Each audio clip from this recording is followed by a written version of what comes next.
Baik, Assalamualaikum warahmatullahi wabarakatuh. Untuk kesempatan kali ini saya akan membahas modul termoelektrik sebagai pendingin. Kalau kita tinjau modul termoelektrik ini sebagai pendingin, maka artinya modul termoelektrik itu sebagai pompa kalor. Oke, saya akan mengulang sedikit tentang prinsip kerja pompa kalor. Pompa kalor itu adalah sebuah device yang dapat memindahkan kalor dari temperatur tinggi ke temperatur rendah. Kira-kira gambarnya seperti ini. Oke, ini bagan sederhana.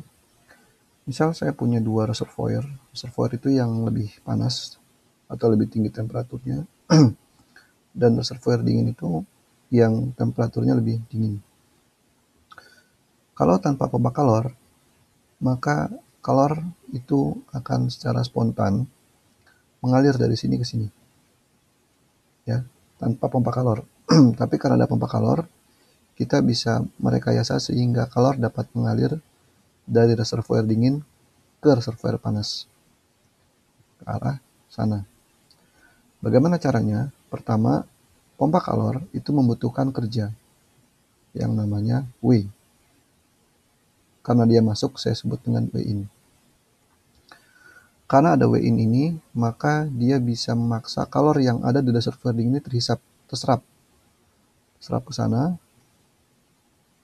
Kemudian ini ada QL karena rendah, reservoir yang lebih rendah temperaturnya. Kemudian dia membuangnya di reservoir panas ke sana. Ini ada Q. Ini prinsip dasarnya, cukup sederhana. Jadi kalau misalnya saya buat persamaan energinya, maka QH itu sama dengan QL ditambah dengan W in. Simpel kan? Ini QL masuk, W in masuk, totalnya menjadi QH. Oke. Nah, dalam termoelektrik, kerja yang dibutuhkan dalam pompa kalor termoelektrik itu adalah energi listrik atau daya listriknya. Sehingga kalau kita tinjau ini daya, maka persatuan waktu, maka ini adalah banyaknya kalor yang terserap setiap satuan waktu, ini juga banyaknya kalori yang dibuang setiap satu satuan waktu, maka ini juga kerja yang dibutuhkan dalam setiap satu satuan waktu. Khusus untuk termoelektrik, kerja yang dibutuhkan adalah energi listriknya atau P elektriknya, yaitu tegangan dikali dengan arus. Ini adalah W in untuk pompa modul pendingin termoelektrik. Sehingga saya bisa tuliskan di sini QH sama dengan QL ditambah P dikali I. Seperti yang kita tahu bahwa kita membutuhkan listrik untuk modul termoelektrik. Nah, seperti prinsip refrigerasi lainnya, untuk menunjukkan kinerja dari sebuah pompa kalor itu digunakan istilah COP, Coefficient of Performance. Apa itu COP? COP itu adalah perbandingan antara output yang kita gunakan. Misal kita gunakan sebagai pendingin, kebanyakan kan kita gunakan modul termoelektrik sebagai pendingin ya, walaupun kita juga bisa menggunakan sebagai pemanas. Dalam hal ini, saya coba analisis sebagai pendingin dulu. Maka yang kita gunakan itu adalah penarikan kalornya, gitu, QL-nya. Maka COP-nya adalah perbandingan antara QL dengan apa yang kita berikan. Gitu. Yang kita berikan adalah daya listriknya, W in. Nah, ini definisi dari COP.